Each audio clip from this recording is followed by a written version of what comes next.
Hola a todos y a todas. El texto bíblico de hoy es Mateo, capítulo 13, versículos del 1 al 9. Es la conocida parábola del sembrador.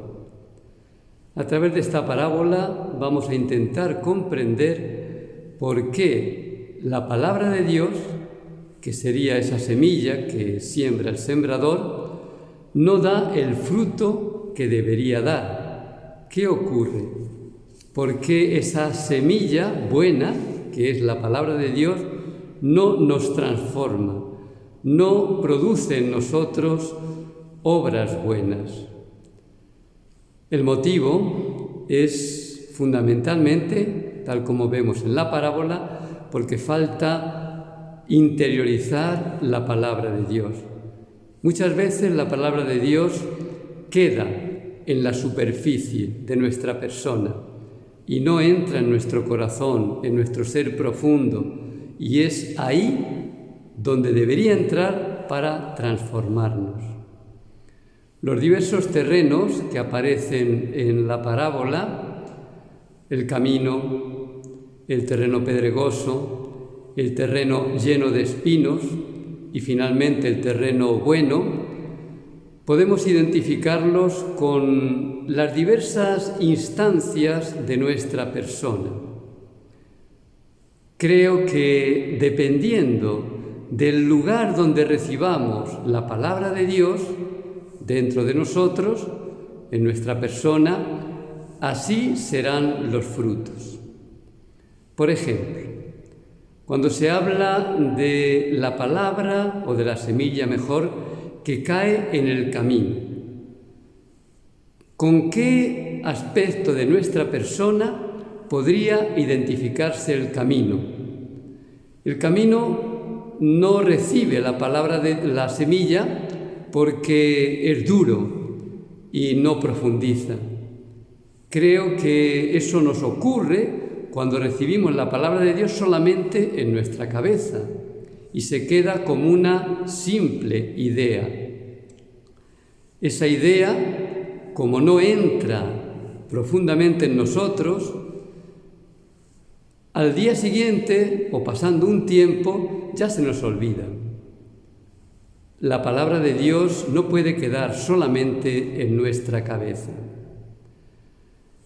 La segunda manera, como aparece en el texto, el segundo terreno que aparece en el texto es el terreno pedregoso, que podemos identificar con nuestra emotividad, con nuestra sensibilidad.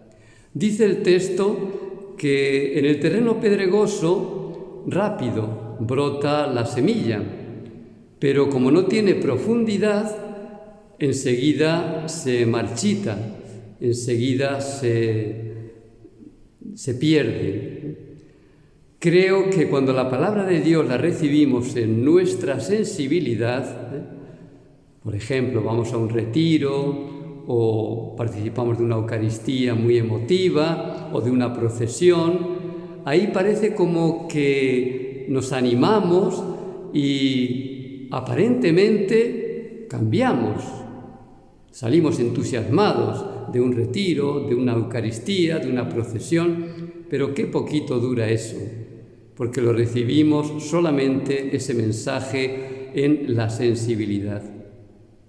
Hay otro tipo de terreno que es cuando esa semilla cae entre zarzas o entre espinos, y dice el texto que los espinos la ahogan. ¿Qué ocurre con nosotros también cuando recibimos la palabra de Dios, pero los placeres del cuerpo acaban ahogando la palabra de Dios? Pues lo mismo que pasaba en la parábola, que esa semilla queda ahogada. Nos pasa cuando nosotros recibimos la palabra de Dios, pero después nos distraemos entre la diversión, el materialismo, las redes sociales, el celular. Todo eso acaba absorbiendo, ahogando la palabra de Dios que hemos recibido. Y finalmente está el buen terreno. El buen terreno es cuando la palabra de Dios es acogida en nuestro interior, en nuestro corazón, en nuestro ser profundo, y ahí la asimilamos. No queda en la cabeza, no queda en la emoción, no queda en la superficialidad, de manera que los placeres de la vida la absorben. No, entra en lo profundo de nuestro ser y ahí la integramos, la asimilamos, de manera que forma parte de nuestra personalidad, se va haciendo carne de nuestra carne, sangre de nuestra sangre. ¿Cómo se consigue eso? A través de la meditación. La palabra de Dios no solamente tiene que ser escuchada, que entre por nuestros oídos, tiene que entrar en nuestro corazón. Hay que dedicarle tiempo, tenemos que pararnos, leerla, meditarla, acogerla, interiorizarla. Y después vendrán los frutos, porque dime con quién andas y te diré quién eres. Si tenemos la palabra de Dios dentro de nosotros y la hemos asimilado, eso se notará en nuestras obras. Seremos personas más amables, respetuosas, generosas, sabremos perdonar, sabremos amar. La palabra de Dios, bien acogida en nuestro corazón, en nuestro ser profundo, da frutos. Que tengas un feliz día.